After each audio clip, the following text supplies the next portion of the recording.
Look, there are countless moments that make up the story of Australia. But every now and then, there's a special moment, a defining moment. I'm Mikey Robbins, and I'm here at the National Museum of Australia to check out their project, Defining Moments in Australian History. Look, what we're going to do is we're going to go behind the scenes. We're going to check out some objects that tell the stories about these moments, about who we are.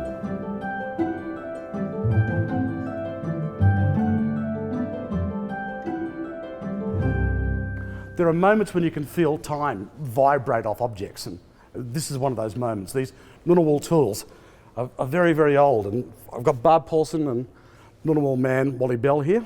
Hi Barb, hi Wally. Could you take me through the tools? These tools are part of what represents the local Ngunnawal community. They are, in the collection we have stone tools that date back as far as 15,000 years. So they're pre-Federation. So Wally, could you take me through the tools individually and tell me what they would have been used for? What we have in front of us is a real variety of artefactual materials. The ones you see up here are all flake materials, so they're the pieces that have been flaked off a larger piece, like this one here, which is what we call a core.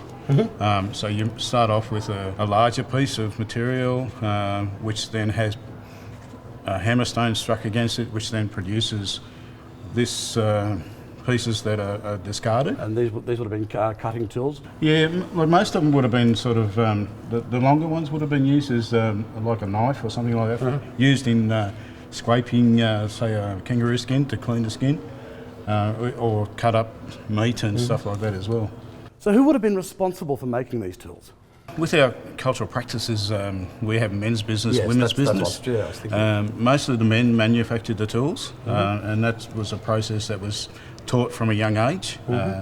Things such as stone axes take a long time to make because of the fact that you're clearly manufacturing something that's going to be used and over a fairly lengthy period of time. Isn't there still is around this area, there's grinding grooves. Do those areas have cultural significance as well as historical significance? To us, they do contain a strong spiritual connection for us. It's something that's hard to put into words, but it's easy to talk about something that's more tactile. I understand, but with something that's more spiritual, how do we convey that message to the wider community, just our connection with that certain area? Like, actually, Barb, I suppose that's one of the jobs the museum does, and particularly with this Defining Moments project, is trying to convey that sense of history. Is there any specific challenges with Indigenous artefacts when it comes to showing that history and explaining that story? One of the things that we like to do is talk about stone tools in a way that people wouldn't otherwise see them, and know that when you look at stone tools, you're actually looking at different types of aspects that get expressed through cultural practice. Right. So in stone tools you have the tools that were made for hunting, the tools that were made for food preparation, the tools that were made for clothing preparation or making. So, there's a variety of different things that these stone tools were made. But what's really important is that they are evidence of cultural activity. How does the museum go about incorporating so much Indigenous history into the 100 Defining Moments project? Well, it's also one of those things that get debated online about how you actually represent that and what that means. It's also about the language that gets used within those sort of debates. Things that get used like, well, is it settlement or is it invasion? So those kind of debates that happen. Of course. But what's also really important for us is that a lot of Aboriginal Torres Strait Islander people speak about history from now backwards, not from then forwards. And that is a perspective that is something that's being shown through this particular 100 Defining Moments dialogue. It's really wonderful for that to come out. That's an amazing way of looking at it. When I came close to these objects, I could almost feel time reverberate off them. How do you feel personally about this, Barb? Well, I'm a Murrunjali woman from Queensland, so I'm actually from another country. Yes. And my material is held within, as representative, my ancestors' made material that is in this museum. Great. It's not on display, but it's in here. It's in here.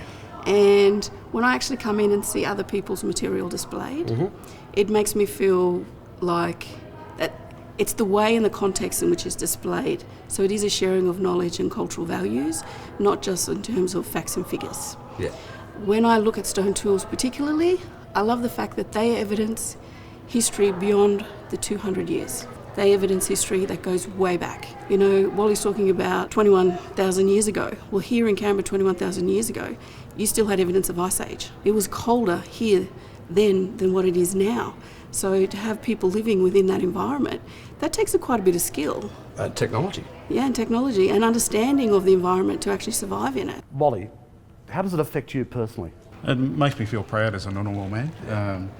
These are actual tools that were made by my ancestors, and most of the tools that you see in front of you now have different uses as well.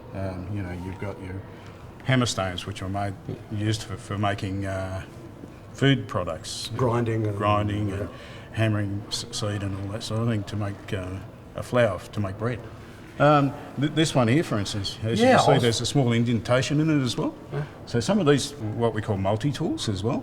So that is both used as a hammerstone, but that small indentation is where they also use it to make fire. It's like a precursor to the Swiss Army knife. Yeah. Well, this is right. Had more than one purpose, yeah. So, you know, like Aboriginal people were pretty adaptable in relation to the requirements at the time. So if you're looking at, you know, how things were used and all that sort of thing, this one here is a broken, like an anvil stone where you use, say, the smaller hammer stone to actually grind the seed. So that's why it's got that round bowl type shape to it, but it's actually broken. Look, guys, thank you so much for your time today. It was a real pleasure to meet you. Cheers. Thank you. In Ngunnawal language, Yumalundi.